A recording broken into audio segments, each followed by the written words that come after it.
Hey, welcome in this week. It's Jake Jordan, founder of The Productive Point of View, and today we are going to talk about what content should I put on my blog. And that is the age-old question since content marketing kind of came around, as even anybody from amateurs all the way to professionals are constantly trying to figure out what should I put on my blog, right? So I wanted to discuss a 4 kind of point method that I discovered a couple years ago from talking to some people at a content marketing conference, and really combining something that Jay Baer had done along with the Content Marketing Institute. And this is really what is a foundational principle, not so much a, hey, post these 3 things and you'll get all the traffic you need. It's more of a, if you continue to build on these subject areas or these principles, then you'll always have something to put in to your blog. And more importantly, they will be the types of things people want to read that will become customers. So that's a big thing that we talk with clients about a lot at the agency, is not just posting content that will get eyes on your website, or that'll get traffic, or that'll get views, or even get engagement and shares, which are all great things. You want those things to happen to your site. But at the end of the day, really what we find is that people spend way too much time focusing on those things. That's kind of the 80-20 rule, and they don't spend time writing content for customers or potential customers that just really want to know more about your product, who you're up against, what your problems you solve. That's really what the content on your blog should be for, if you want your content to turn into customers, to revenue, to payment. And that's really what we're focused on here on this show, right? So the first thing I want to talk about, and you'll probably heard this before, but it's super important, FAQs, frequently asked questions, because all this actually means is I have a question about what you do or how you do it. And that is classic conversational stuff that you talk about when you're a salesman and you're trying to get people into the office to sit them down and actually make a deal, right? So content marketing has become really important around putting things on your blog, and FAQs are very much the first thing that should be on there. And so let me give you a couple examples. This works for B2C, B2B, B to whoever. This works for every single blog. Let's say that I have a product, let's say that I have an e-commerce type product where I sell hot sauce, okay? I'm in Texas, I love Mexican food. Hot sauce sounds great to me right now. It's getting close to dinner time, so I'm kind of thinking about that. And so if I have hot sauce on my website, and what are maybe the top 3 things I might want to know about hot sauce before I buy it? Number 1, what type of ingredients do you have? I like, certain types of things in my hot sauce. I like jalapenos in my hot sauce. So there's an FAQ. You can talk about what ingredients go into your hot sauce, where they come from, where you source them, how long it takes them to get to you. And while that sounds like maybe a kind of a dumb thing for a blog, it's the perfect thing that people want to know about your product. Okay. Another example might be, let's go to more like a lead gen B2B type situation. Let's say you have a training that you sell through a webinar, and you're trying to get people to learn more about your webinar. Okay, so the obvious first question is, what will I learn on the webinar? But let's get past that one, maybe get a little bit further in depth. A second thing that I might be interested in knowing is, besides what's covered, is to what level do you cover things in your webinar? Because a lot of webinars are high level, and you get some principles, and they maybe show an example. Some really good webinars are almost like, I'm trying to think one off the top of my head, but I can't. But they go into really, really nitty gritty down into one thing and show you like 10 steps on this one thing that I'm doing. People want to know that before they get in and spend more time with you. So it's just a matter of answering the type of questions that people want to know about your industry and your product and things like that. Okay. The second thing, and it's amazing to me that more people don't do this. This is really, once you get past, hey, do you have a decent product? What can it do for me? This is the next thing people tend to do, is go and comparison shop you. Compare yourself. You don't have to compare yourself to a specific product or brand. You don't have to compare yourself to a specific competitor offline or online. Like, all people really want to know is, how am I going to get something from you that's different that I can get anywhere else? Then now, I will tell you, the more granular, the more you can dive down into who your competition is, what they do well, what they don't do well, which is what most people focus on, which is, everyone can see that, so I'm not sure why you focus on that. Focus on the things that you do well, Or if someone else does something well, say that.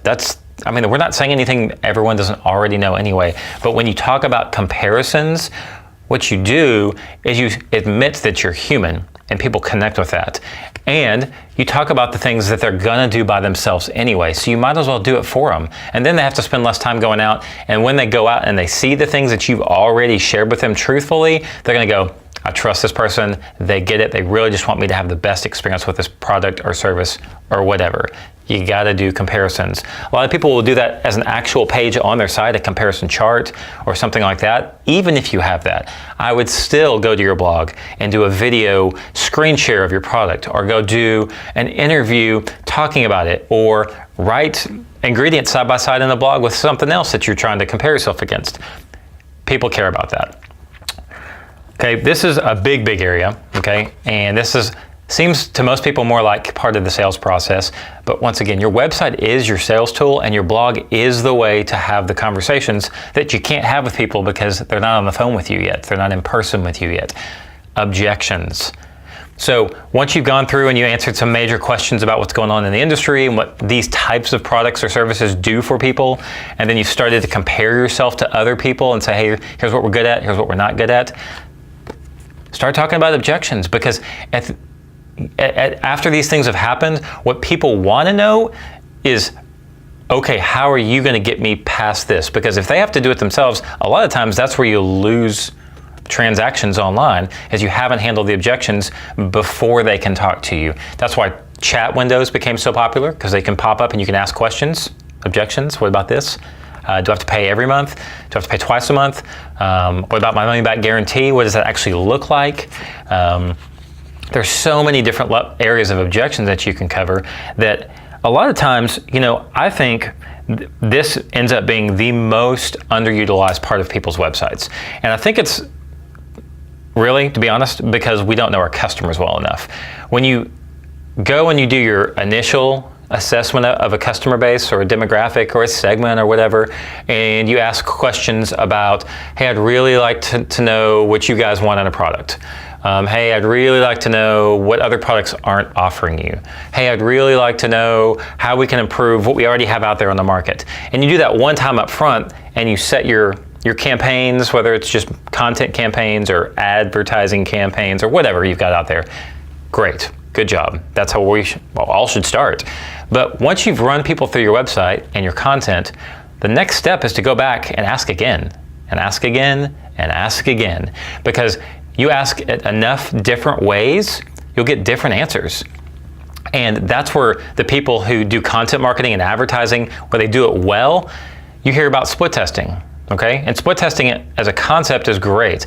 As a practice, most people do it wrong. So if I go in and I write a piece of content, for example, that is about an objection, to my product or service, and I figured out my clients like a certain thing, so let's go back to the hot sauce.